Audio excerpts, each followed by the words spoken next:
पहले अब तुझे खाऊंगी, उसे नहीं। तू उसका जहर वाला मांस मुझे खिलाकर मारना चाहता था। चील तो उस कौवे की कोई बात नहीं सुनती और उसे मारकर खा जाती है। कालू कौवे ने चील से वादा किया था कि वो उसे छोटा बच्चा एक जरूर लाकर देगा। देखो कालू कौवे, तुम मेरी बात ध्यान से सुन लो। अगर तुम मेरे लिए कोई बच्चा नहीं लेकर आए तो मैं तुम्हें ही खा जाऊंगी। नहीं नहीं चीलती, तुम ऐसा ना करना, मुझे मत खाना। मैं तुम्हारे लिए एक छोटा बच्चा जरूर लेकर आऊंगा जिसे देखकर तुम खुश हो जाओगी। वो कालू कौवा फिर वहाँ से उड़ जाता है। वो कालू कौवा तो पूरे 1 महीने से चील से भोजन लेकर खा रहा था। वो जानता था कि अगर वो चील के लिए कोई छोटा बच्चा लेकर नहीं गया तो चील उसे नहीं छोड़ेगी। गुड़िया बेटी, याद है ना, मेरे जाने के बाद कहीं जाना नहीं और किसी पर विश्वास मत करना। मम्मा आप चिंता ना करो, मुझे सब मालूम है कि खतरे में अक्ल से काम लेना है और क्या करना है। मम्मा आप बेफिक्र होकर जाइए। ये कहकर चिड़िया अपनी बेटी को घर में अकेले छोड़कर भोजन लेने चली जाती है। कालू कौवा उसे जाते हुए देख लेता है। तब वो कहता है, ये रानू चिड़िया तो भोजन लेने गई है, इसकी बेटी अकेली होगी तो क्यों ना मैं इसकी बेटी को ले जाकर ही चील दीदी को दे दूं। कम से कम मेरी जान तो बची जाएगी। ये कहकर वो कालू कौवा तो चिड़िया के घर की तरफ आता है और वहाँ आकर दरवाजा बजाता है। तब गुड़िया बाहर आती है तो कौवा उससे कहता है, सरप्राइज, देखो गुड़िया, मैं तुम्हारे लिए रसगुल्ले लेकर आया हूँ। रसगुल्ले देखकर तो गुड़िया के मुंह में पानी आ जाता है और वो कालू कौवे से कहती है, कालू अंकल आप ये रसगुल्ले मुझे खाने को दे दो, मुझे रसगुल्ले बहुत पसंद हैं। हाँ हाँ गुड़िया, क्यों नहीं, आओ तुम ये रसगुल्ले खा लो, फिर तुम मेरे साथ चलना, मैं तुम्हें ऐसे रसगुल्ले और भी खाने के लिए दूंगा। वो गुड़िया तो ये सुनकर खुश हो जाती है और मीठे मीठे रसगुल्ले खाने लगती है। रसगुल्ले खाने के बाद वो तो कालू कौवे के साथ चली जाती है। फिर रास्ते में वो रुकती है, तब उसे अपनी मम्मा की बात याद आती है। गुड़िया बेटी, तुम कभी किसी पर विश्वास मत करना। कालू अंकल घर में मेरा भाई भी है, मैं ऐसा करती हूँ अपने भाई को भी बुला लाती हूँ, मेरे साथ वो भी रसगुल्ले खा लेगा। अरे वाह, 2 बच्चे, फिर तो चील दी बहुत खुश हो जाएंगी 2 बच्चे देखकर। ठीक है छोटी चिड़िया, तू जा और अपने भाई को भी ले आ। ये कहकर तो गुड़िया जल्दी से अपने घर आ जाती है और अंदर से घर के दरवाजे की कुंडी बंद कर लेती है। फिर कहती है, ये काला कौवा ना जाने मुझे अपने साथ कहाँ लेकर जा रहा था, बड़ा आया मुझे ले जाने वाला। वहीं दूसरी तरफ वो कालू कौवा तो उसी पेड़ पर बैठा चिड़िया की बेटी के आने का इंतजार कर रहा था और वो तो वहाँ बैठे बैठे थक जाता है। ये छोटी चिड़िया तो मुझे यहाँ छोड़कर उल्लू बनाकर भाग गई है, लेकिन इसे मैं छोड़ूंगा नहीं। अच्छा भला शिकार हाथ लग गया था, कल बताऊंगा मैं इसे। वो कालू कौवा तो फिर वहाँ से चला जाता है। वहीं दूसरी तरफ गुड़िया अपनी मम्मा से कहती है, मम्मा आपको पता है उस कौवे ने मुझे रसगुल्ले खाने के लिए भी दिए थे। गुड़िया बेटी, फिर तुमने ऐसा ही किया, मैंने मना किया है ना तुमसे किसी अजनबी से चीज लेकर खाने से। मम्मा लेकिन वो कालू अंकल अजनबी कहाँ है, मैं इसलिए उनके साथ चली गई थी। इसी तरह रानू चिड़िया फिर से भोजन लेने घर से बाहर चली जाती है। तब वो कालू कौवा फिर से उसके घर आता है। गुड़िया दरवाजा खोलो, आज मैं तुम्हें फिर कुछ देना चाहता हूँ। गुड़िया तो आज फिर घर से बाहर आ जाती है और वो कहती है, कालू अंकल आज मुझे आप क्या देना चाहते हो?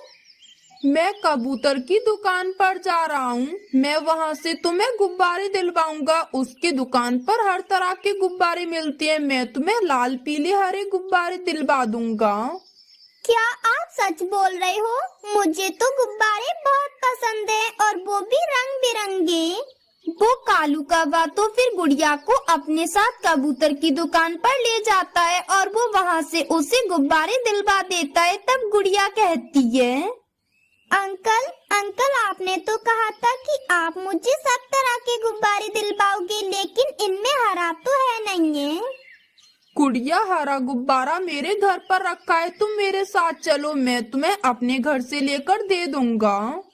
वो कालू कौवा तो ये कहकर गुड़िया को अपने साथ ले जाता है। वहीं दूसरी तरफ रानू भी घर आ जाती है। जब वो घर आती है तो देखती है कि घर में गुड़िया तो नहीं थी। तब वो कहती है, ये मेरी गुड़िया बेटी कहाँ चली गई? मैंने तो उसे घर में रहने के लिए ही कहा था। रानू तो परेशान होकर घर में से निकलती है। फिर वो तोते को पूछती है, सुनो तोते भैया, क्या आपने कहीं मेरी बेटी को देखा है? चिड़िया बहन, मैंने तुम्हारी बेटी को कालू कौवे के साथ कबूतर की दुकान की तरफ जाते हुए देखा था। चिड़िया तो ये सुनकर जल्दी से कबूतर की दुकान की तरफ भागती है और वहाँ आकर कबूतर से पूछती है, कबूतर भैया क्या आपकी दुकान पर मेरी बेटी गुड़िया आई थी? हाँ चिड़िया, तुम्हारी बेटी कालू कौवे के साथ आई थी, लेकिन वो तो यहाँ से गुब्बारे लेकर चली गई है। वो दुष्ट कौवा ना जाने मेरी बेटी को गुब्बारे का लालच देकर अपने साथ कहाँ ले गया होगा। मुझे जल्दी से अपनी बेटी को ढूंढना होगा। चिड़िया तो अपनी बेटी को ढूंढने के लिए निकल जाती है। वहीं दूसरी तरफ वो कालू कौवा तो गुड़िया को चील के पास ले जाता है। गुड़िया तो अपने सामने बड़ी चील को देखकर डर जाती है। चील दी देखो, मैंने अपना वादा पूरा कर दिया। अब आप इस चिड़िया का नरम नरम मांस खा सकती हो। काले कौवे, आज तुम बच गए हो। अगर आज तुम इस छोटी चिड़िया को लेकर नहीं आते तो मैं तुम्हें ही खा जाती। गुड़िया तो बेटी ये सारी बातें सुन रही थी और सोच रही थी कि जान कैसे बचाई जाए। फिर वो कालू कौवा वहाँ से चला जाता है। उसके जाने के बाद गुड़िया चील से कहती है, चील दी आप बाद में जो कुछ करो वो करती रहना, पहले आप मुझे खा लो, मेरे पेट में बहुत जोरों से दर्द हो रहा है। ये तुम क्या बोल रही हो छोटी चिड़िया? तुम्हारे पेट में दर्द हो रहा है, लेकिन वो क्यों? चील आंटी, वो क्या है ना, आज मुझे एक जहरीले नाग ने डस लिया था। मैं मरने वाली थी कि कौवे अंकल मुझे आपके पास ले आए, और मुझे तो लगता है कि वो इसीलिए यहाँ लेकर आए हैं मुझे, ताकि तुम मेरा मांस खा लो और तुम भी मर जाओ। वो तुम्हें मारना चाहते हैं। छोटी चिड़िया, क्या तुम मरने वाली हो? तुम्हें नाग ने ढस लिया है? हाँ चील आंटी, मैं मरने वाली हूँ, मुझे नाग ने ढस लिया है। आप जल्दी से मुझे खा लो ताकि मुझे इस दर्द से मुक्ति मिल जाए। काले कौवे, तू मुझे मारना चाहता है? आज मैं तुझे नहीं छोड़ूंगी। ये कहकर चील तो कालू कौवे की तरफ आती है और गुड़िया तो मौका पाकर वहाँ से अपने घर की तरफ चली जाती है। वो चील तो कौवे को रास्ते में ही पकड़ लेती है। मुझे मारने चला था काला कौवा, अब देख मैं तेरा क्या हाल करती हूँ। चील दी, मुझे छोड़ दो और मुझे जाने दो। तुम जाकर उस छोटी चिड़िया को खाओ, वो बहुत चालाक है, नहीं तो वो भाग जाएगी। नहीं कौवे, मैं पहले अब तुझे खाऊंगी, उसे नहीं। तू उसका जहर वाला मांस मुझे खिलाकर मारना चाहता था। चील तो उस कौवे की कोई बात नहीं सुनती और उसे मारकर खा जाती है। हे भगवान! गोरी कौवी तेज बारिश में उड़ती हुई जा रही थी कि तभी रानू की माँ उसे आवाज देती है, कौवी बेटी, इधर आओ, जरा मेरी बात सुनो। वो गोरी तो फिर आवाज सुनकर वहाँ आ जाती है। हाँ बताओ माँ जी, क्या हुआ? आपने मुझे क्यों बुलाया? गोरी, क्या तुम अभी मेरी बेटी वाले जंगल में ही जा रही हो कि कहीं और जा रही हो? हाँ माँ, मैं घर ही जा रही हूँ। मैं चिड़िया की पड़ोसन गोरी हूँ, मैं चिड़िया को अच्छे से जानती हूँ। गोरी बेटी, मैंने अपनी बेटी रानू के लिए ये गोभी के गर्मा गर्म पकौड़े बनाए हैं। अब ये बारिश बहुत तेज हो रही है तो मुझसे उड़ा नहीं जाएगा। अगर तुम वहीं जा रही हो तो ये ले जाओ और मेरी बेटी को दे देना।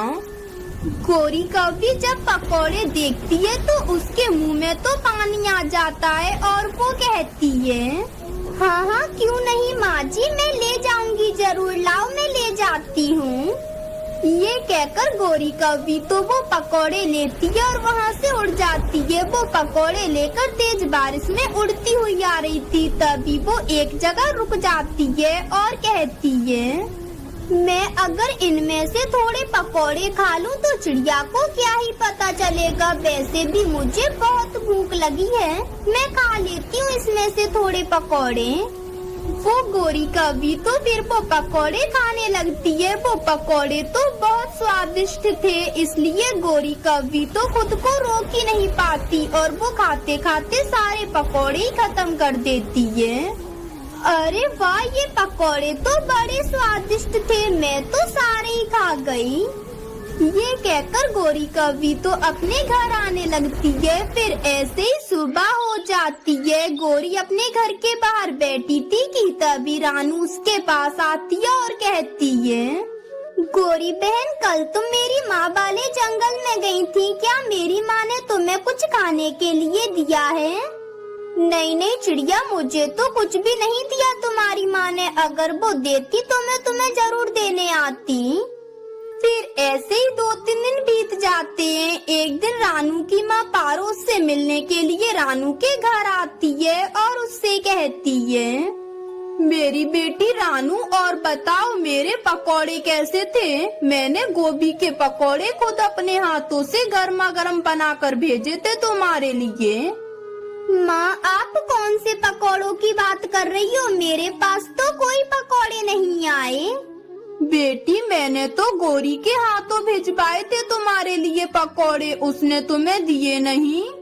मम्मा लगता है वो गोरी आंटी खुद ही खा गई होंगी सारे पकौड़े, इसीलिए उन्होंने हमें नहीं दिए। अगर ये बात है कि उन्होंने तुम्हें पकौड़े नहीं दिए तो ठीक है गुड़िया बेटी, तुम तैयार हो जाओ। इस बार हम दोनों मिलकर उस कौवी को अच्छा मजा चखाएंगे। वो गुड़िया और उसकी नानी फिर घर से निकल जाती हैं। वो दोनों उड़ती हुई जंगल की तरफ जाती हैं और वो वहाँ से पेट खराब करने वाली जड़ी बूटियों के पत्ते तोड़ती हैं। नानी, हम इन पत्तों से क्या करेंगे? क्या हम ये पत्ते उस गोरी आंटी को देंगे?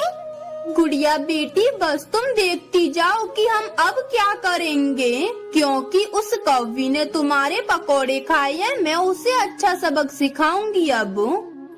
वो दोनों तो फिर उन पत्तों को लेकर घर आती हैं। जब वो घर आ जाती है तो रानू की माँ खिचड़ी बनाती है और जब खिचड़ी बन जाती है तो वो एक कटोरे में कुरकर रखती है और फिर उन पत्तों का रस उसमें डाल देती है। फिर वो गुड़िया से कहती है, गुड़िया, अब हमारा काम हो गया, अब देखना तुम उस काली कौवी को सजा जरूर मिलेगी तुम्हारे पकौड़े खाने की।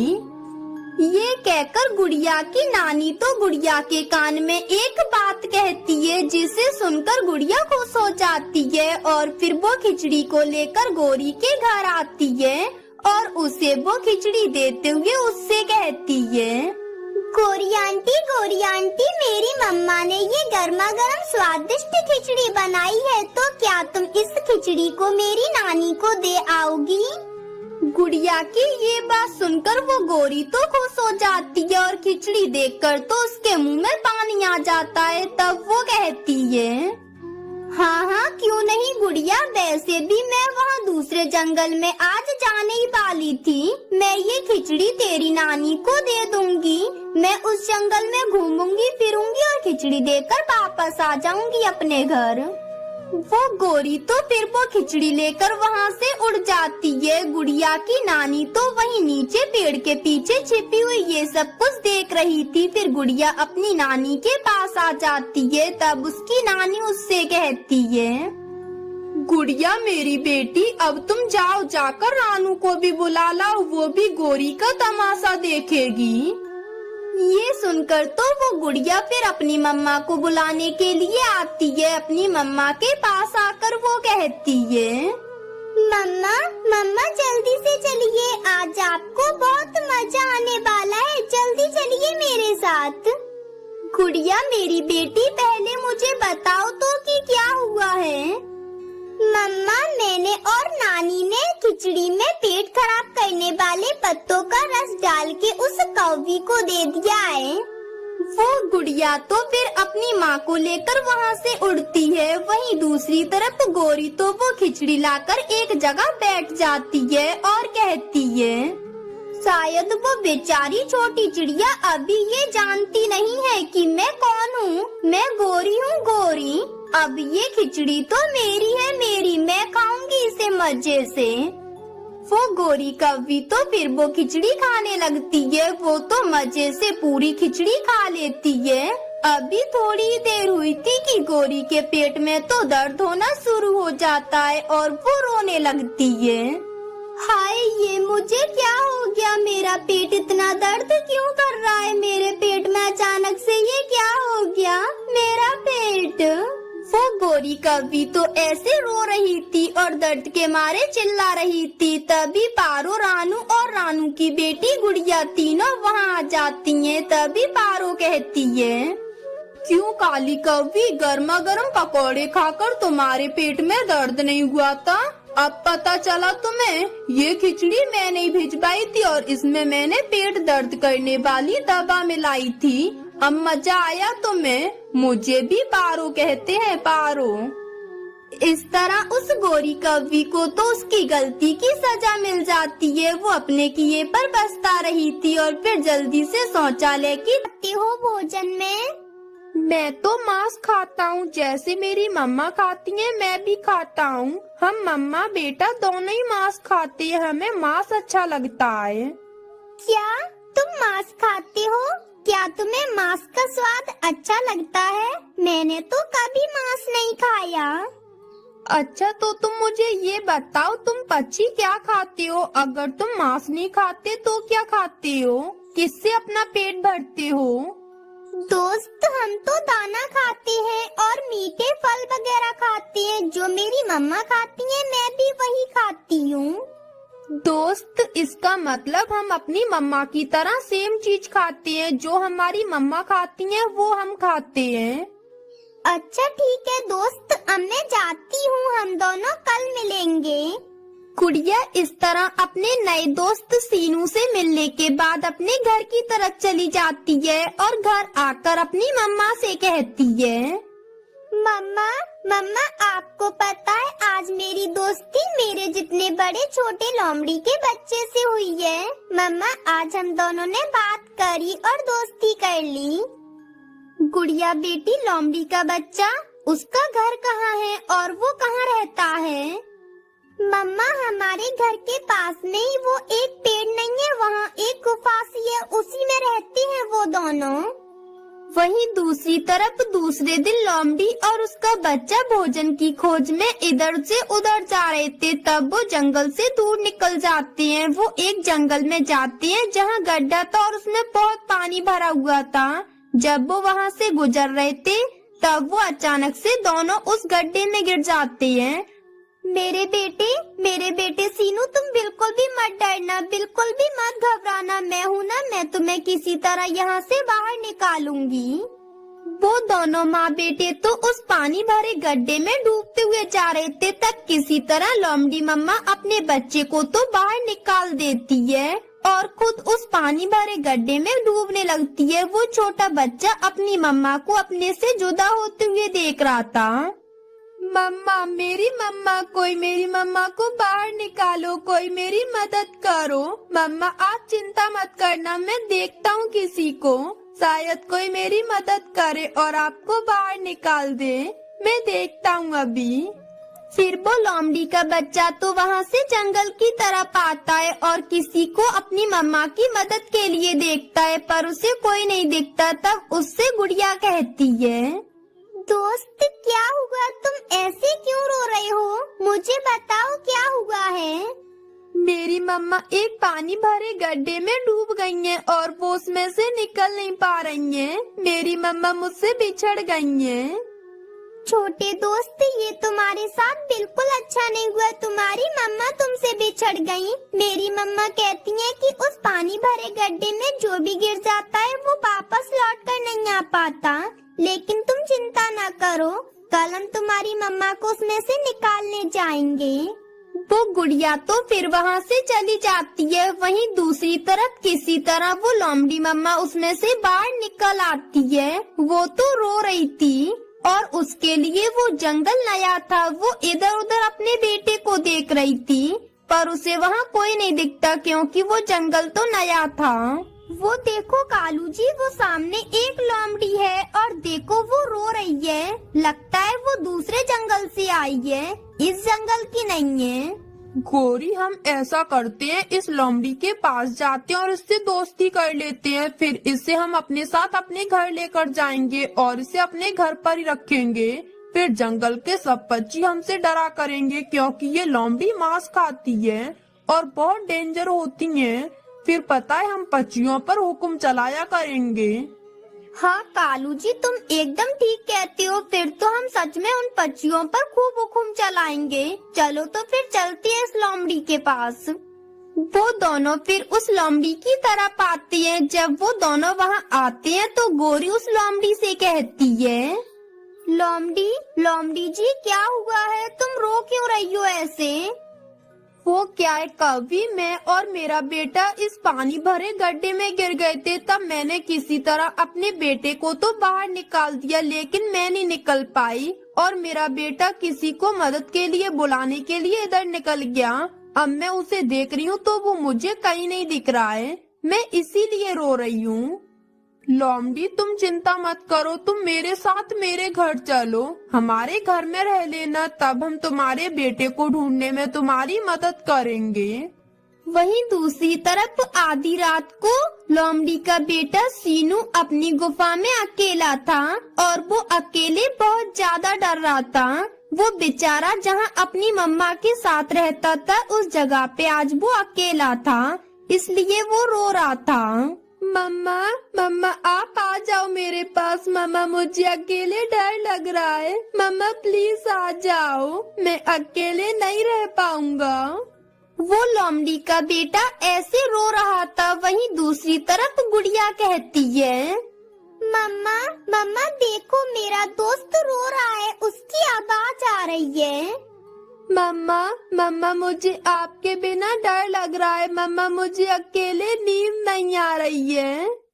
गुड़िया बेटी, वो छोटा है इसलिए वो अकेले डर रहा होगा, इसीलिए वो रो रहा है। मैं उसे अपने साथ घर ले आती हूँ तो वो तुम्हारे साथ सो जाएगा।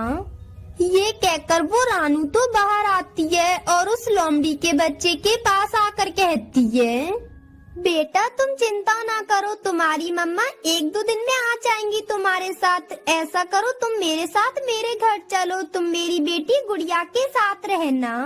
ठीक है आंटी, आप लेकर चलो मुझे अपने घर। वैसे भी मुझे यहाँ डर लग रहा है। वो रानू तो फिर उस लोमड़ी के बेटे को अपने घर ले आती है। गुड़िया तो अपने दोस्त को अपने घर में देखकर बहुत खुश होती है और उससे कहती है, दोस्त अब तुम चुप हो जाओ, तुम मेरे साथ सोना। ऐसे मैं तुम्हारा ख्याल रखा करूँगी, तुम मेरे साथ ही रहना। सुबह हो जाती है। सुबह रानू उन दोनों से कहती है, गुड़िया और सीनू तुम दोनों घर में ही रहो, मैं अभी ऊंची उड़ान लेकर देख कर आती हूँ। शायद तुम्हारी मम्मा मुझे मिल जाए तो मैं उन्हें ले आऊंगी। ये कहकर रानू चिड़िया लोमड़ी को जंगल में ढूंढने के लिए निकल जाती है। वो पूरे जंगल में इधर उधर फिरती है लेकिन उसे कहीं भी लोमड़ी दिखाई नहीं देती। तब वो थक हार कर एक पेड़ पर बैठ जाती है और कहती है, हे भगवान, अब मैं क्या करूं? मैंने पूरा जंगल छान मारा लेकिन मुझे माँ लोमड़ी कहीं नहीं मिली। अब मैं उसे कहाँ ढूंढूं?